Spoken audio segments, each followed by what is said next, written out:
So my name is Khalid Mezaina. I'm an artist from the United Arab Emirates. I'm primarily based in Dubai.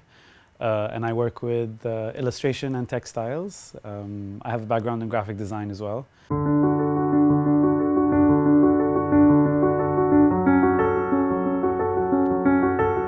I knew I wanted to pursue art or whatever art meant as a kid when I was reading comic books. So I used to love kind of going with my mom, picking up a comic book from the supermarket and kind of just get lost in the story and in the pages. And whenever I would read a comic book, I'd always be like, oh, I want to draw, I want to draw like these artists, and I want to make stories like that or do, storytelling.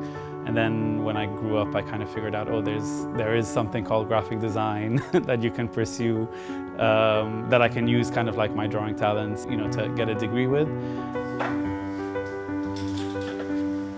I work with illustration. I love drawing, I love sketching, so I think whatever I do always has a hand component to it. And I like kind of doing, I like telling stories, I like have narratives in the work I do, whether it's personal narratives or it's something that inspires me or is about kind of the environment that I'm in. I also do textile work, so primarily printed textiles, so I do screen printing a lot.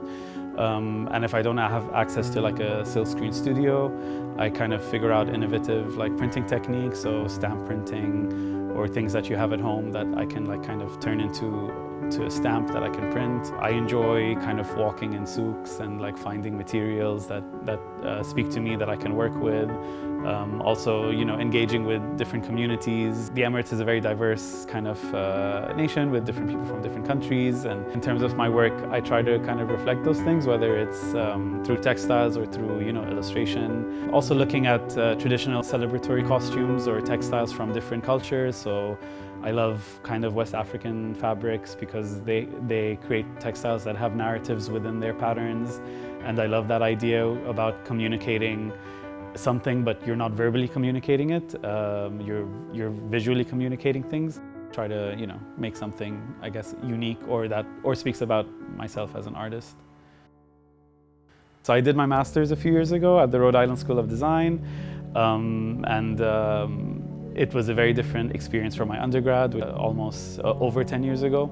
And I think, working on my thesis and really kind of concentrating on development and research and understanding this new world, which was textiles. After I worked on my thesis project and kind of seeing it all in front of me, I think I was like, okay, I think I can do this, after I graduate and move back. And because I did enjoy the process, and I think also seeing how people respond, whether they're from here or whether it's an international audience, there was some kind of connection.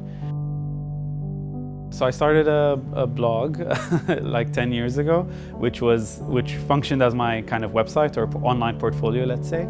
And the reason I did it is because I'm a very visual person and I don't really necessarily make time to write.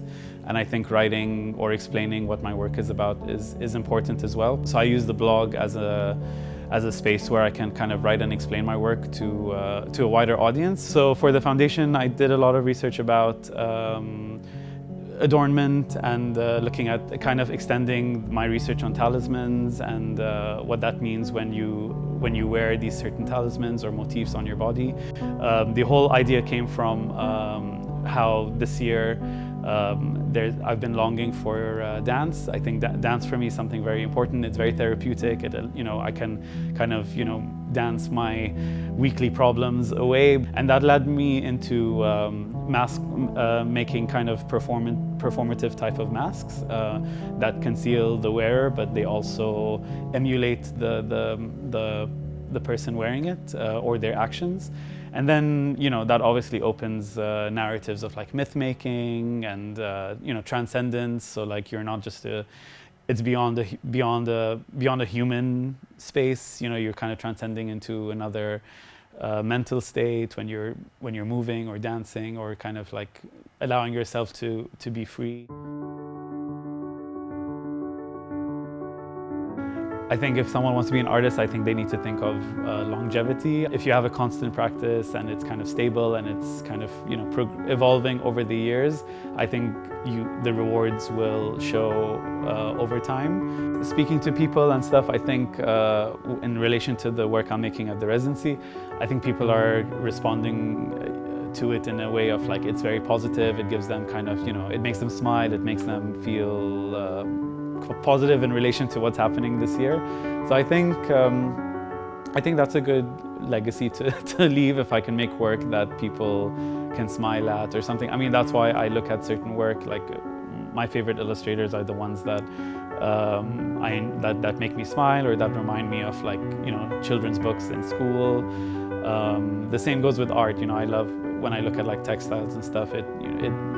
It's something that blows my mind, and it makes me smile when I'm looking at it, you know. So I think I want people to remember my work as something that, you know, was humble and genuine, and you know, and it was real in relation to the maker, you know, like to myself and who I am.